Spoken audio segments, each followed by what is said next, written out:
Welcome everyone. Today we have the pleasure of having Dr. Ho join us at our Hearing Academy webinar.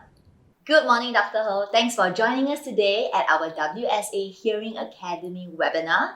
And I know that one of the greatest passion you have in this field, and based on your experience, is to research on the findings between hearing loss and cognitive decline. So I would like to hear from you, based on your personal findings and your research findings, what are some of the greatest takeaways that you have for this? Okay. Good morning, April. Thank you very much for giving me this opportunity to share on this topic.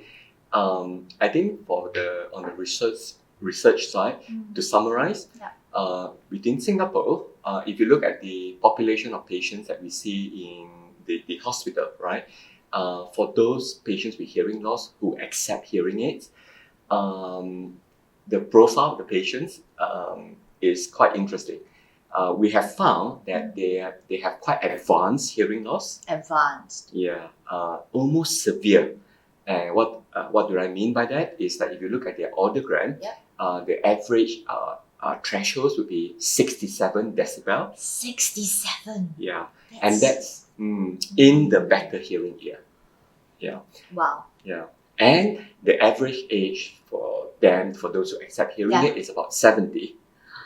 Okay, so 67 decibels hearing loss, and at the age of them acting on it, it's at the age of 70. Correct. Okay, yeah. wow. That's something easy to remember, 67, 70. So, Dr. Ho, what about based on your personal experience as a clinician, right? What are sort of the common findings that you have about hearing loss, and that how does that link to the impact of their lives? Okay. I'm glad you asked that because this is probably the more important and more interesting part of my job, the human interaction.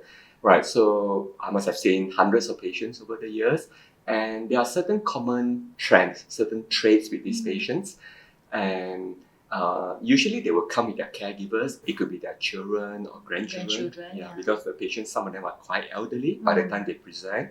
And it's interesting that even when you have the audiogram in front of you showing, pretty advanced hearing loss, when you ask the patient about the hearing loss, they will say, I'm okay. I don't think my hearing is that bad. And they will often say, I can hear you, doctor, no worry. Right? We're having this conversation, but of course, this would be the ideal environment, right? One-to-one, quiet, face-to-face, which you don't often get in the real world. For sure. Yeah. And of course, at this point, I would need to ask them the right sort of questions and get them to understand the impact the hearing has on their lives, right, and their lifestyle. And what is very common, right? You soon help them realize that even though they are having conversations with their families, maybe friends, a lot of times these conversations have been reduced to transactional conversations. Interesting, transactional conversations. Yeah. So what do I mean by that? Is having those sort of simple conversation, right? Where you have simple answer, yes, no. So close-ended. Yes, correct. Yes, no, maybe. Yeah. Okay. Yeah, it's like, Mom, have you had your breakfast? And sometimes you find that they're actually guessing. Yeah, because even then they will be struggling. So I think once you get them to realize that they are no longer having the relationship building sort of conversations that we take for granted, right? Correct. It's those conversations where you can talk about current affairs. Heart-to-heart talk. Yes, indeed, yeah.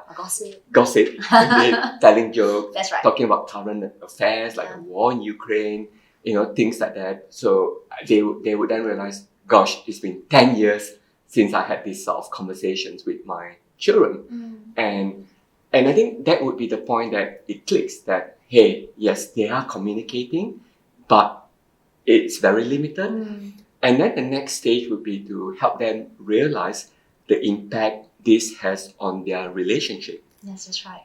So a lot of my patients, they are fortunate enough to be living with their extended family still. But even though they're surrounded by children, grandchildren, you find that they are also isolated because of the amount and level of conversations that they have is still limited. And Because so, they kind of like withdraw themselves, yeah, more depressed, correct, more yeah. anxious. Correct. Yeah, you observe these personality changes, Yes. and a common thing they would say, oh, at the dinner table, someone crack a joke, and the rest of the table would laugh, and they'll be the one looking around, and they would pretend to laugh at the end, and not knowing what the joke was all about. So Yeah, it's, that's pretty common. yeah, I mean, I noticed that from like my grand uncles as well. Yeah. They would just try to find out what's going on, but they essentially Yeah. don't know what's going on. Yeah. So I think the key is to help the patient realize the impact the hearing loss has on their lifestyle and relationships. That's absolutely right, Dr. Ho. Thanks for sharing.